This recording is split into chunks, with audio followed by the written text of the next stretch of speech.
Bom, pessoal, hoje nós vamos falar sobre inoxibilidade em aço. Todo mundo tem a noção de que aços inox têm essa inoxibilidade devido ao cromo. Realmente, o cromo é o responsável em boa parte pela inoxibilidade do aço. Porém, algumas noções são erradas ou enganosas e não é só o cromo. Ainda que não diretamente, outros elementos interferem na inoxibilidade sem serem eles os responsáveis diretos, como o cromo, por conferir essa inoxibilidade. Como é que o cromo faz isso? Ele cria uma camada superficial no aço de um óxido de cromo, o oxigênio reage com cromo, e esse óxido de cromo é extremamente resistente à oxidação. Só que é uma camada muito fina, tá? Poucos microns. Mas ela tem algumas vantagens, dependendo da disponibilidade de cromo.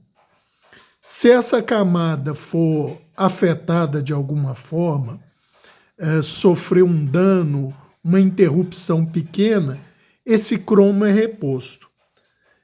Isso todo mundo tem noção, ou pelo menos pode não saber da camada de cromo, mas sabe que é o cromo que confere a inoxibilidade. Porém, não é o cromo sozinho que determina isso. E vamos deixar claro, a ideia ou a prerrogativa do cromo de conferir a inoxibilidade prevê que tenha pelo menos 10,5%, uns falam 10,5%, outro 11%, de cromo livre na matriz. Então, não é o teor total de cromo, não é quanto aquele aço tem de teor total de cromo, é quanto deste cromo está livre na matriz, ou seja, não está formando carbonetos, tá? Então, via de regra, é um teor entre 10,5% e 11%, que é o considerado uma quantidade de cromo mínima para o aço realmente poder ser chamado inox. Mas, como eu já comentei, existem outros fatores que interferem nisso, tá? Por exemplo, você tem algum espectro de temperatura máxima de austenitização. O que isso quer dizer, Cabral? A temperatura a qual você tem que elevar o aço para ver a transformação da austenita em martensita, ou seja, para ele poder endurecer, tá? E só um exemplo aqui, um exemplo que só a título de não é uma realidade, talvez, para a maioria desses aços, mas digamos que você pode austenizar um aço desse a 1025 graus, ou pode austenizá-lo a 1100. Quanto mais alta a temperatura, tá? Quanto mais alta a temperatura, mais inox esse aço vai ser, esse mesmo aço. Por quê? Quanto mais você eleva a temperatura, mais você dissolve os carbonetos de cromo que já estão naquele aço, que vieram de fábrica, e libera carbono e cromo. E se você está liberando o cromo, ele pode vir a ficar dissolvido na matriz. Então, quanto mais alta a temperatura de austenização de um aço, dentro do espectro de temperatura de austenização deste aço, a tendência é que você tenha mais cromo livre, logo mais inoxibilidade naquele aço. Outra coisa, a temperatura máxima de têmpera daquele aço. Ou seja, quando você vai temperar o aço, em termos em inglês, tá? Me fugiu o termo usado aqui no Brasil para têmpera, né? Que é revenimento, isso. Se você tem uma temperatura de têmpera barra revenimento muito alta também, ou mais alta, você diminui a inoxibilidade desse aço. Por quê, Cabral? Porque quando você eleva a temperatura de têmpera barra revenimento, existe um fenômeno chamado precipitação ou reprecipitação de carbonetos. O que isso é? Nada mais é do que o carbono que está naquela matriz reage com o cromo e ele se precipita como carboneto de cromo. Logo, você vai ter menos cromo dissolvido na matriz, diminui a inoxibilidade desse aço. Tá? Dureza também. Dureza pode interferir na inoxibilidade. Como, Cabral? Quanto mais duro um aço for, para aquele aço, quanto maior for a dureza, mais carbono você vai aprisionar na matriz para endurecer essa matriz. O que acontece? Se você tem menos carbono disponível para reagir com o cromo que está na solução, você vai ter mais cromo livre na matriz. E é isso que interessa para nós. E por último, gente, um fator que interfere muito na inoxibilidade do aço: acabamento superficial.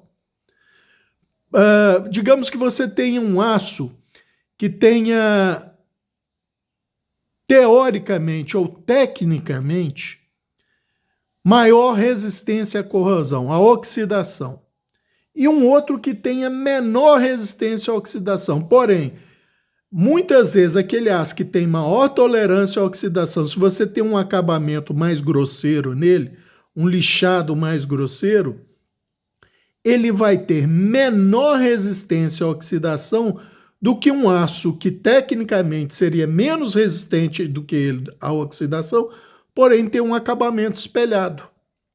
Então, o acabamento superficial do aço também interfere na inoxibilidade, ou mais propriamente, a tolerância à corrosão. Tá ok? Outra coisa, gente, eu só vou falar de aços que eu tenho. Por isso estão essas lâminas aqui, cada uma representando um aço que eu tenho, tá ok? Então, eu vou falar para cada uma, e existem várias fontes, tá? E existe um espectro de variação do cromo dissolvido na matriz, exatamente por aquilo que eu falei. Se austeniza aquele aço a uma temperatura mais baixa, ele vai ter menos cromo dissolvido na matriz. Se numa temperatura mais alta, ele vai ter mais cromo. Então existe um espectro de variação de cromo na matriz. Por isso eu adotei uma fonte única, que é o Dr. Larry Thomas, onde ele procura os melhores protocolos de austenização e têmpera para os aços que ele quer, para combinar menor tamanho de grão possível para aquele aço com a melhor ou maior dureza de trabalho, sem prejudicar outras características desse aço, tá ok? Então os números que eu vou citar são de uma fonte única, o Dr. Larry Thomas, tá? Vocês podem achar algumas discrepâncias, porque às vezes um aço foi austenizado numa temperatura mais alta, foi temperado numa temperatura mais alta, teve um acabamento superficial diferente, tá? Então tenham isso sempre em mente. E eu vou começar do que tem menor inoxibilidade para o que tem maior inoxibilidade, tá ok? Não, por tudo isso que eu já falei, não confundam às vezes. Eu vou falar que um aço que tem menos cromo dissolvido na matriz, eu vou ranqueá-lo aqui nos meus aços acima, às vezes, do que um que tem mais cromo dissolvido. Por quê? Porque esses outros fatores que não o acabamento superficial, vamos considerar o mesmo para todos, mas temperatura de austenitização e principalmente presença de outros elementos que não interferem diretamente na inoxibilidade, mas podem potencializar essa inoxibilidade. Ah, Cabral, dá um exemplo aí. Vamos supor, elementos como molibdênio, elementos como vanádio, tungstênio, nióbio, como que eles vão interferir na inoxibilidade, Cabral? Simples. Todos esses elementos têm preferência sobre o cromo para formar carbonetos. Ou seja, quando esses elementos estão presentes no aço, eles têm mais afinidade pelo carbono da matriz do aço do que o cromo. Então o carbono prefere formar carbonetos com ele do que com o cromo. Logo, vai sobrar mais cromo na matriz, certo? Então, essa é uma forma de interferir. Existem outras, por exemplo, vamos ver aqui o níquel, por exemplo. O níquel não forma carboneto. Ué, Cabral, então como é que ele interfere? Ele reforça a estrutura da matriz, ele dá mais estabilidade para a austenita na matriz do aço e uma coisa, ele potencializa a ação do cromo para passivar o aço, ou seja, formar aquela camada superficial de óxido de cromo. Então isso quer dizer o quê? Que essa camada fica mais robusta, ou seja, ela é mais difícil de ser desfeita, ela é mais rápida para ser reposta quando sofre algum dano, o níquel faz isso, tá? E o níquel também, por si só, como ele é um elemento bem resistente à corrosão, a simples presença dele na matriz evita a propagação da formação de óxidos de ferro lá que estão na matriz. Ou seja, uma corrosão vem vindo, encontra lá uma estrutura de níquel, ela para ali. Tá? Então essa é a forma que outros elementos interferem na inoxibilidade sem eles conferirem diretamente essa inoxibilidade. Tá ok? Então vamos lá. Vamos começar pelo M42. O M42 é o último, nós vamos começar do menos inoxidável para o mais inoxidável dessa turma aqui, tá ok? Então o M42, gente, ele tem só cerca de 4,2% de cromo dissolvido na matriz. Isso segundo os cálculos do Dr. Larry Thomas, tá ok? Então, ele é o menos inoxidável dessa turma. Depois dele, vem o D2, tá ok? O D2 só tem 6,5% de cromo dissolvido na matriz.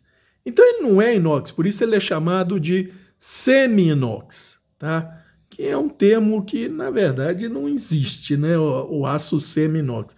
Ele é um aço que oxida, tá, gente? A realidade é essa, porque ele só tem 6,5% de cromo dissolvido na matriz. Depois dele, ZDP 189. ZDP 189 só tem 7% de cromo dissolvido na matriz. Ah, Cabral, mas o ZDP tem 20% de cromo. Sim. Os outros 13% estão formando carbonetos, que é o que basicamente confere a alta resistência à abrasão do ZDP 189. Tá ok? Depois do ZDP 189, vem o meu queridinho aqui, o 13C26. O 13C26 só tem 11,7% de cromo dissolvido na matriz. Então, tecnicamente, ele é um aço inoxidável, tá? Tecnicamente, ele é um aço inoxidável. E depois do 13C26, vem os irmãos gêmeos, o japonês e o chinês, o AUS8 ou o 8-cromo-13-MOV. São o mesmo aço, só que um produzido no Japão, outro produzido na China. As características, então, são as mesmas, tá? Por isso que eu falo que, erradamente, o 8-cromo 13-MeO-V é muito subestimado. Ele pode estar com um tratamento térmico ruim, isso é uma coisa. Agora, em qualidade, ele é tão bom quanto o AUS8, que é um excelente aço, tá ok? Então, esses dois aqui, eles têm também 11,7 de cromo dissolvido da matriz. Ah, Cabral, e por que eles estão acima do 13C26, que também tem 11,7, 11,7 de cromo dissolvido na matriz? Por um motivo muito simples, gente.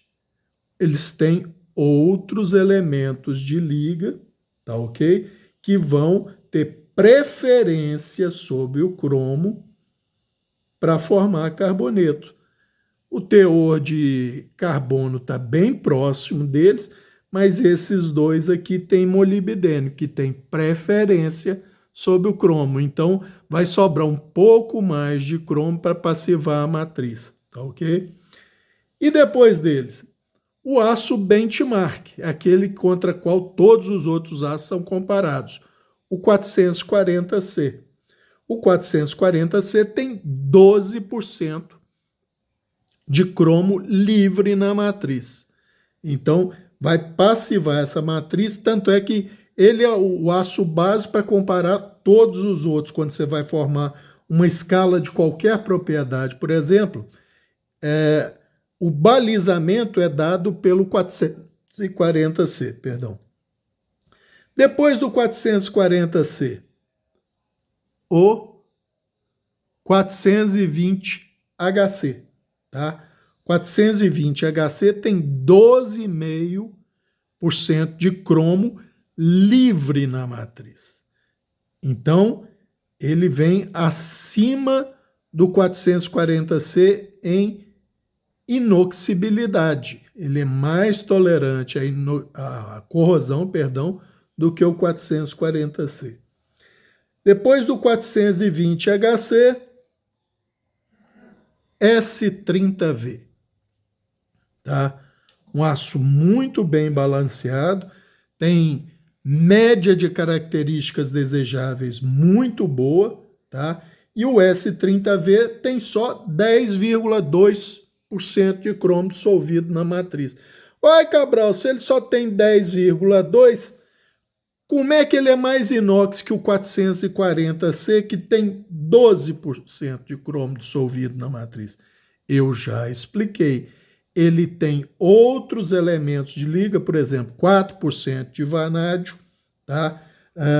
Deixa eu ver aqui se eu me lembro quanto de molibdênio, cerca de 1,5%, 1,7% de molibdênio, que tem preferência sobre o cromo para formar carboneto, por isso libera mais cromo na matriz e a ação conjunta desses elementos potencializando a ação do cromo tornam ele mais inoxidável do que o 440C. Depois dele, o S35VN, tá? O S35VN tem 10,4% de cromo livre na matriz. 10,2, 10,4. Mas também tem outros elementos de liga, né? 3% de vanádio e também cerca de 1,5%, 1,7% de molibdênio, o que potencializa a ação do cromo. Depois dele vem o 420. O aço 420 tem 13% de cromo livre na matriz, tá? 13% de cromo livre na matriz. E depois do 420, VG10, tá? Um aço que é derivado diretamente do 440C, tá? O VG10 tem 11,7% de cromo livre na matriz. Porém, ele tem praticamente 1% de molibdênio, que é aquilo que eu falei, e tem cobalto. Ah, o cobalto também ajuda na inoxibilidade? De certa forma, sim, gente, porque ele estabiliza a matriz do aço e junto com o níquel, quando se tem níquel também, o alto teor de cobalto, ele dá flexibilidade a essa matriz e dá uma alta tolerância a alta temperatura. Se você tem um aço e a temperatura sobe, ele fica mais susceptível à corrosão. Mas graças ao cobalto, essa matriz resiste melhor, se estabiliza melhor com altas temperaturas e com isso e a flexibilidade provoca uma, vamos dizer, uma reforçada naquela camada superficial de óxido de cromo que passiva o aço, ou seja, protege o aço contra a corrosão. Tá? Então, o VG10 com 11,7 é um aço muito tolerante à oxidação. E depois do VG10, o conhecido de muita gente, 104110, 104116 ou X55 cromo MO15, tá? Que é o aço do Victorinox, tá? É um aço que tem aí cerca de 11,5 por aí a 12, depende do tratamento. O da Victorinox fica em torno de 12% praticamente de cromo livre. Tem pouco carbono e é por isso que é um aço muito, muito resistente à oxidação, principalmente com o acabamento superficial que a Victorinox dá, que é um espelhado ou espelhado esfumaçado. Tá? Depois dele, nós temos o 400 e... Aliás, não, faltou eu falar aqui, ó, do 12C27. O 12C27 vem, é porque eu não tinha lugar aqui para aparecer na câmera, ele vem até antes do 420HC, tá, gente?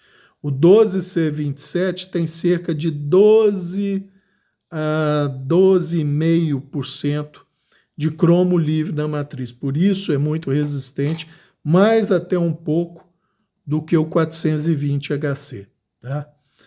E depois do 440A, que tem 13,7% de cromo livre na matriz, vocês vejam que é muito cromo livre na matriz, e ele tem pequenas adições de molibdênio, que ajuda mais ainda, vem desses aços que eu tenho, e eu posso dizer que nos aços mais comumente achados em cutelaria, aqui nós vamos deixar de fora esses aços como LC200N, acho que é o Max, H1, etc.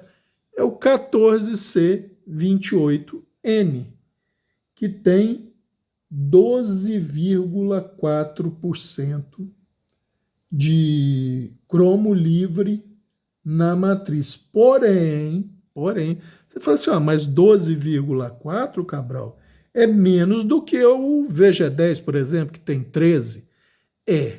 Só que o 14C28N tem nitrogênio. E aí o que acontece? O nitrogênio tem preferência sobre o carbono para formar, para endurecer a matriz.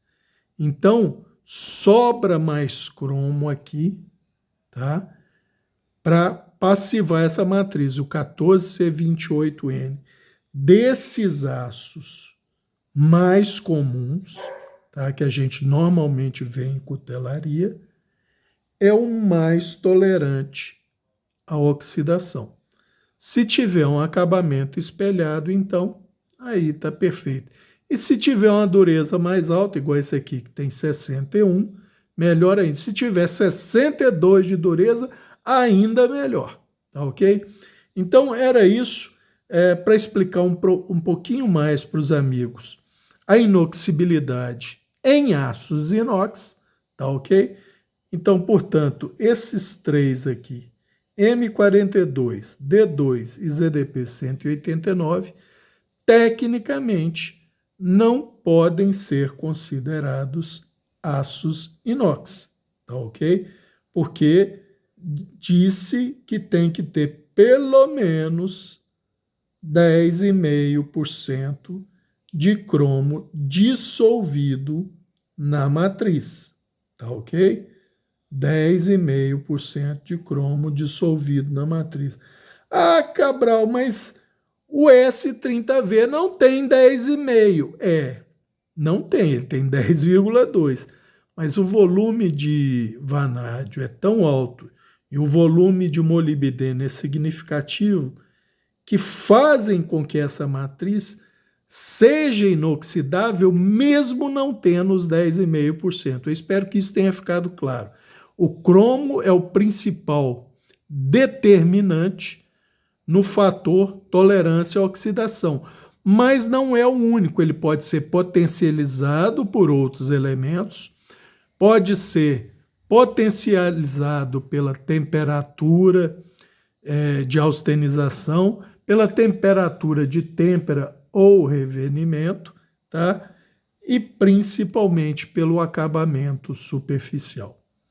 Eu acho que era isso por esse vídeo. Um abraço a todos.